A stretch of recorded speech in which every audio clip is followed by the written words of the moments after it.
다양한 수학놀이 방법 중 일부와 또 그 상황에서의 부모의 말하기 방법에 대해 살펴볼 텐데요. 여기서 중요한 것은 놀이인 듯 놀이 아닌 학습 아닌 학습이에요. 학부모님 안녕하세요. 김쌤입니다. 학교 밖 김쌤 채널에서 수학교육과 관련하여 그동안 강조해온 것이 있는데요. 바로 수감각 교육입니다. 그동안 저는 유아 시기와 초등 저학년 시기에 충분히 수감각이 형성된 아이들이 수학을 즐거워하고 잘할 확률이 높다고 강조했습니다. 또 수학을 못하고 어려워하는 원인들 중 대부분이 이 수감각 부족일 수 있다고도 말씀드려 왔는데요. 그렇다 보니 많은 학부모님들께서 수감각 형성을 위한 구체적인 팁을 좀 알려주세요 라는 댓글을 영상에 많이 달아주셨습니다. 특히 수감각 형성이 가장 활발히 일어나는 이 유아 시기와 초등 저학년 시기에 활용할 수 있는 수감각 형성 놀이, 또 수감각 향상 활동 이런 게 있다면 알고 싶다는 반응이 뜨거웠는데요. 그래서 오늘은 과학 분야에서 많은 노벨상 수상자를 배출하고 수학계의 노벨상이라 불리는 필즈상 수상자도 4명이나 배출한 일본의 책 하나를 소개하고자 합니다. 유아 시기 적절한 수학 교육에 대해 알고 싶은 학부모님들, 또 수학을 놀이처럼 즐겁게 접하고 싶은 학부모님들, 또 자녀가 미래의 수포자가 되지 않길 희망하는 학부모님들, 자녀가 유치원을 다니거나 초등학교 저학년인 학부모님이시라면 오늘 영상 집중해서 시청해 주시기 바랍니다. 이번 주 중에 국내에 출간되는 따끈따끈한 책인데요. 김쌤 채널을 통해 가장 먼저 이 소식을 알려드립니다. 오늘 학부모님들께 소개해드릴 책은 일본의 아동 수학교육 전문가인 우에노 요시아키가 쓴 만 2세부터 시작하는 수학력입니다. 이 만 2세부터 시작하는 수학력이라는 이 책은 제가 그동안 계속 강조해온 유아 초등 시기에 형성되는 수감각 교육에 대한 구체적 지침들과 놀이 등이 다양한 사례로 담겨 있기 때문에 저도 큰 관심을 갖게 된 책이고요. 또 이 책이 국내 출간을 위해 번역되는 과정에 저도 일부 참여하였습니다. 학교 밖 김쌤이 관심을 갖고 모든 소챕터까지 샅샅이 살펴보고 감수한 만 2세부터 시작하는 수학력, 도대체 어떤 책인지 궁금하신가요? 지금부터 책 속의 몇 꼭지들을 사례로 소개해드리고자 합니다. 이 유아 초등 시기에는 아이의 수학적 사고력과 수학 자신감이 매우 중요한데요. 만 2세부터 시작하는 수학력, 이 책에서도 이 부분을 강조하고 있습니다. 이 책에서는 수학적 사고력과 수학 자신감은 억지로 키울 수 없고 자연스럽게 키워야 한다. 그러려면 아이가 다양한 수학놀이를 경험해야 하고 그 상황에서 부모와의 말하기가 중요하다고 합니다. 그렇다면 왜 말하기와 놀이가 함께 중요한 걸까요? 이 책 본문에는 이런 구절이 있습니다. 아이의 수학력은 자연스러운 일상 언어와 놀이 속에서 성장한다. 사실 아이가 어릴수록 무언가를 제대로 배우고 또 제대로 익히려면 강제적이거나 딱딱한 교육보다 즐거운 경험, 또 거기에 해당하는 적절한 말하기를 통해서 이루어지기 때문입니다. 이런 명제는 최대 초등학교까지 해당되는데요. 어리면 어릴수록 더 중요하다고 생각하시면 됩니다. 지금부터는 이 책에서 제시한 다양한 수학놀이 방법 중 일부와 또 그 상황에서의 부모의 말하기 방법에 대해 살펴볼 텐데요. 여기서 중요한 것은 놀이인 듯 놀이 아닌 학습 아닌 학습이에요. 수학놀이를 할 때도 놀이 따로 말하기 따로 이렇게 생각하면 안 되고 모든 놀이 과정 속에 부모가 적절한 대화를 통해 놀이가 학습이 되도록 자연스럽게 관여해야 한다는 것입니다. 주의할 점은 부모의 대화 관여가 수학놀이의 흥미를 더 유발시키는 관여라면 좋은 관여고 도리어 흥미를 잃게 만드는 관여는 나쁜 관여라는 점입니다. 그럼 사례를 통해 하나씩 살펴볼까요? 이 첫 번째는 블록이나 도형놀이를 통한 도형감각 기르기 사례입니다. 아이들이 다양한 블록이나 도형을 가지고 놀 때 우리 부모님들께서 아이를 조금이라도 좀 배우게 해주고 싶은 마음에 어떻게 하시죠? 아이가 블록 갖고 놀고 있다면 다가가서 이 블록 이름이 뭔 줄 알아? 원 모양이야. 원 모양. 알았지? 무슨 모양? 웡 모양. 원. 다시 따라해봐. 원. 웡. 원. 웡. 이러다가 이제 우는 거죠. 사실은 이제 제가 과장되게 한 부분이 있지만 중요한 것은 가르치려 하지 말라는 것입니다. 그렇다면 이런 상황에서 어떻게 접근해야 될까요? 이 블록은 원 모양이네. 어디다 놓으면 더 예쁘게 쌓일까? 라고 말하는 것이죠. 되게 자연스럽죠? 아직 못 느끼셨나요? 원 모양이라는 지식을 가르치려 하지 말고 은연중 반복적으로 원 모양이라는 단어와 지식을 아이에게 자연스럽게 노출시키라는 것입니다. 이런 식으로 아이에게 원 모양이라는 단어를 여러 번 노출하다 보면 강압적인 추궁과 같은 강제학습보다 훨씬 효과적으로 원 모양을 이해하고 또 수학과 도형의 흥미를 유지할 수 있도록 해주게 됩니다. 이와 같이 아주 자연스럽게 정보를 수시로 노출시키는 것이 중요한데요. 이 블록은 원 모양이네.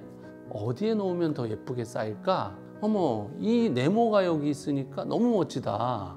이 세모는 어디에 놓는 게 좋을까? 이렇게 말이죠. 아이는 놀이를 통해 언어도 쉽게 배우기 때문에 언어를 배우는 시간 따로 놀이 따로가 아닌 놀면서 대화할 때 언어도 또 수감각도 함께 향상되는 것입니다. 여기에 추가 팁을 드리자면 첫째, 어디에 놓으면 좋을까 등의 질문을 사용하는 것입니다. 그냥 블록놀이를 할 때 블록을 그냥 막 놓던 아이라도 어디에 놓으면 좋을까라는 어른의 질문을 통해서 자신의 활동에 더 집중을 하게 되고 자신의 의사결정을 위해 이 공간을 파악하고요. 그걸 통해 사고의 확장이 일어나기 때문입니다. 두 번째는 잘 찾았구나. 멋지게 올려놓았네. 엄마 설거지하는 동안 혼자서도 잘했네. 탑이 무너졌는데도 울지 않았네. 우리가 아이에게 기대하는 그 수행 중 행동에 대해서는 적절한 칭찬을 그때그때 해주는 것입니다. 이런 칭찬은 아이의 자신감을 키워주는 방법이 되기도 하고요. 수학을 좋아하고 또 수학을 잘하는 수학 정서의 기저를 만들게 됩니다. 또 두 번째에는 숫자를 자연스럽게 말하기와 비교하기를 통해서 수감과 기르기를 하는 사례입니다. 우리가 일상생활에서 아이와 함께 다양한 사물을 셀 기회가 생길 때마다 수를 자연스럽게 셀 수 있도록 대화하는 거죠. 과자가 몇 개 있는지 세어볼까? 하나, 둘, 셋, 넷, 4개구나. 먼저 어른이 혼자 질문도 하고 답도 다 하는 것이죠. 이런 일상에서의 수세기는 자연스럽게 숫자 개념과 수의 차이를 익히게 해줍니다. 근데 여기서 중요한 건 인내심 있게 반복하는 거예요. 아이가 세기를 할 수 있을 때는 3개까지, 그 다음에 4개까지, 5개까지 먼저 시도하시고 그 후 10개까지, 또 10개까지 잘 세는 아이는 19, 87, 65, 4, 3, 2, 1 거꾸로 세는 것을 또 시범 보여줘도 좋습니다. 이런 식으로 어른의 수세기 시범, 거꾸로 세기 시범, 이런 시범들은 아이의 수세기 도전의 반복과 함께 어린아이에게 수세기를 일상에서 놀이처럼 자연스럽게 경험시켜주는 것이기 때문에 아주 매우 효과적입니다. 또 아이가 블록을 쌓으며 어려워하는 모습을 보았을 때 이것보다 더 높은 탑을 만들려면 어떻게 해야 할까? 블록이 몇 개가 더 필요할까? 등 우리 아이의 활동 중에 아이가 개수로 답변하도록 질문해서 3개가 더 필요해요와 같이 아이가 직접 생각하고 직접 수를 말하도록 유도하는 것이 중요합니다. 이 수감각은 가랑비에 옷 젖듯이 일상생활 속에서 수와 계속 연계된 대화, 행위, 활동이 이루어지는 그런 것을 통해서 탄탄히 형성됩니다. 여기에 또 추가 팁을 드리자면 수 세는 데만 국한하지 말고 이게 더 많을까 더 적을까 어느 것이 더 많을까 등 비교하는 질문도 할 수 있습니다. 예를 들어 작은 종이컵을 뒤집어서 그 밑면에 사과 그림을 몇 개 그리고 이 사과는 몇 개일까 물어보고 또 다른 종이컵에도 사과 그림을 뒷면에 그린 다음에 더 많은 사과가 있는 그림은 어느 것일까? 또 두 컵 속의 사과 개수를 비교해보자 라고 질문하며 비교하는 놀이도 할 수 있는 거죠. 또 10개 이하의 과자를 하나, 둘, 셋 세어서 접시에 놓고서 아이가 이제 눈을 감고 뒤돌게 한 후에 어른이 몇 개를 빼거나 또 몇 개를 더해서 변화된 개수를 다시 뒤돌아서 눈 뜨고 맞추게 하는 그런 게임도 아주 좋을 수 있어요. 게임들은 우리 아이가 사고를 확장할 수 있도록 도와줄 수 있습니다. 이런 활동을 통해 아이는 숫자와 양을 연결하는 감을 느끼면서 자연스럽게 수감이 형성되는 거죠. 셋째는 물체의 위치, 방향을 인지하는 것을 통한 공간 감각 기르기 사례입니다. 집에 있을 때 아이와 함께 다양한 위치의 물건이나 장난감들을 이렇게 놓는 거예요. 그리고 말하는 겁니다. 책상 위에 공이 있어. 장난감은 책상 아래에 있네. 그럼 인형은 어디 있을까? 아니면 집에 있는 사물들을 가지고 아이 중심으로 얘기하는 겁니다. 텔레비전은 너의 앞에 있고 화분은 너의 오른쪽에 있어. 책꽂이는 너의 뒤에 있고 식탁은 너의 왼쪽에 있어. 시계는 너의 어느 쪽에 있을까? 이와 같은 질문과 대답 활동은 아이가 거리와 위치를 인지하고 공간 지각력을 자연스럽게 키우는데 아주 좋은 방법입니다. 또한 이런 과정을 통해 아이들은 어른들의 말을 듣고 공간, 계산, 순서와 같은 수학적 사고를 자연스럽게 경험하게 되는 것입니다. 네 번째는 패턴 찾기 사례인데요. 다양한 크기와 색깔의 장난감, 또 블록 또는 과일 등을 크기 순 아니면 색상 순으로 정렬하는 놀이를 자주 하면 좋은데요. 색깔이나 모양이 반복되는 패턴이 만들어지면은 그걸 만들고 나서 빨강, 파랑, 빨강, 파랑이 계속 반복되네. 그럼 다음은 어떤 색일까? 이렇게 질문할 수 있어요. 같은 패턴을 말로 표현하는 것을 어른이 먼저 시범을 보여주는 게 중요한데요. 이런 패턴 활동은 뇌의 연결망들을 확장시켜 주기 때문에 인지 발달에도 큰 도움을 주는데요.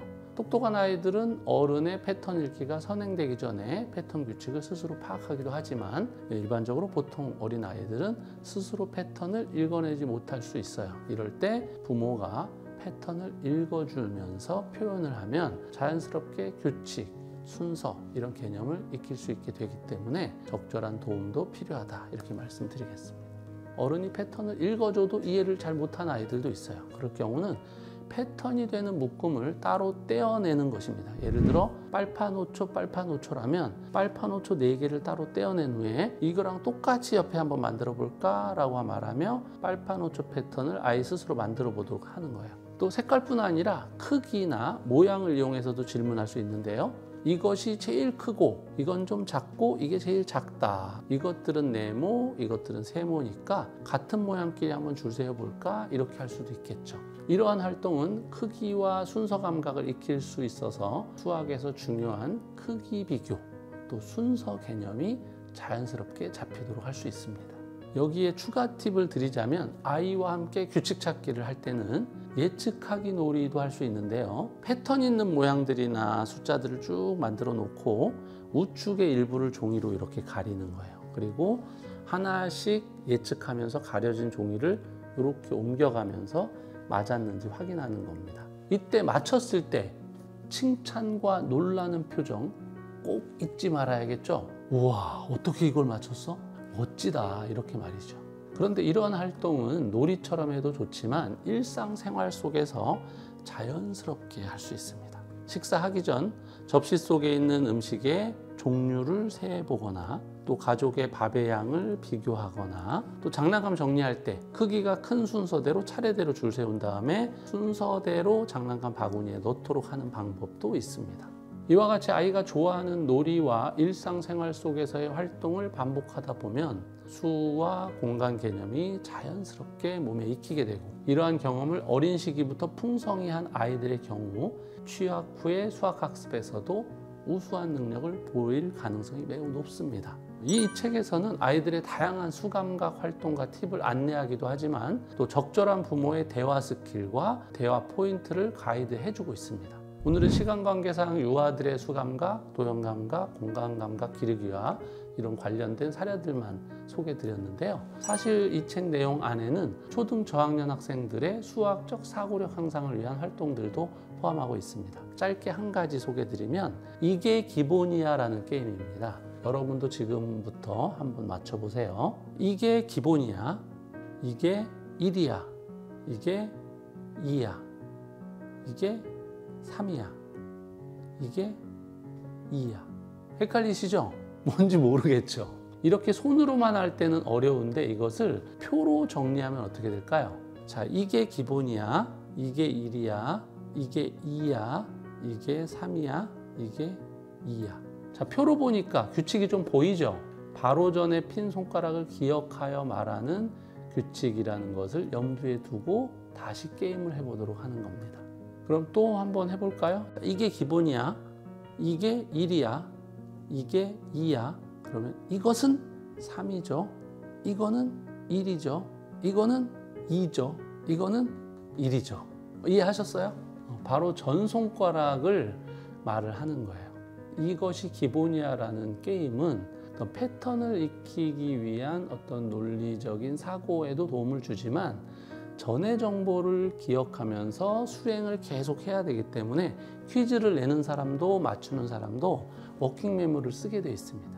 그래서 작업 기억력 향상에도 아주 도움이 되는 게임이에요. 제가 이 책에 관심을 갖게 된 큰 이유가 실생활 속에서 수학 개념을 이해할 수 있도록 도와주는 것뿐 아니라 부모가 아이와의 대화가 이 수감을 형성하는 데 특히 유아기 때 너무 중요하다고 제시하고 있고 부모의 대화 방법을 가이드해 주고 있다는 거예요. 그리고 일상 상황에서 수학적 사고를 촉진하는 또 다양한 팁과 방법, 활동들을 또 소개한다는 게 또 가장 인상 깊었고요. 특별히 2살부터 시작할 수 있는 구체적인 말하기 방법, 또 놀이, 그리고 일상 속의 양육사례 등을 제시해 놓아서 이것을 통해 아이들이 이제 수학력은 물론 창의력도 함께 키울 수 있도록 다양한 팁들을 제시하고 있다는 게 이 책의 차별화된 부분이라고 생각합니다. 오늘 다 소개해드리지 못한 다양한 수학력 기르기 꿀팁들은 만 2세부터 시작하는 수학력, 이 책을 통해 더 자세히 만나보실 수 있으시기에 책 구매와 관련된 내용은 고정 댓글을 참고하시기 바랍니다. 또한 제가 이 책을 감수하기도 했기 때문에 구독자님들에 한해서 특별 이벤트도 함께 진행하는데요. 오늘 소개한 책, 이 만 2세부터 시작하는 수학력에 대한 기대평을 댓글로 남겨주시고 이벤트 참여하기에 신청자 정보를 남겨주신 구독자님들 10분을 뽑아서 본 도서를 보내드리도록 하겠습니다. 7세 고시는 뉴스를 통해 들어봤는데 이제 하다 2세부터라고 이렇게 우려하시는 학부모님들도 혹간 계시리라 생각됩니다. 그런데 제가 제 채널 영상에서도 여러 번 강조를 드렸듯이 잘못된 교육이나 과도한 교육은 대부분 교육을 일찍 시작해서가 아니에요. 시기적으로 적절하지 않은 교육 방법과 발달 과정을 고려하지 않은 어긋난 교육 과정 때문인 경우가 대부분입니다. 따라서 고학년 학생들의 문제풀이 방식을 유아부터 일찍 시작하는 것은 조심해야 하지만 적절한 방법의 수감과 교육과 수놀이 교육은 어릴수록 좋고 이를수록 좋다는 점 다시 분명히 말씀드립니다. 오늘 영상 역시 유익하셨다면 구독과 좋아요 또 알림 설정 부탁드립니다. 다음에 더 좋은 영상으로 찾아뵙겠습니다. 감사합니다.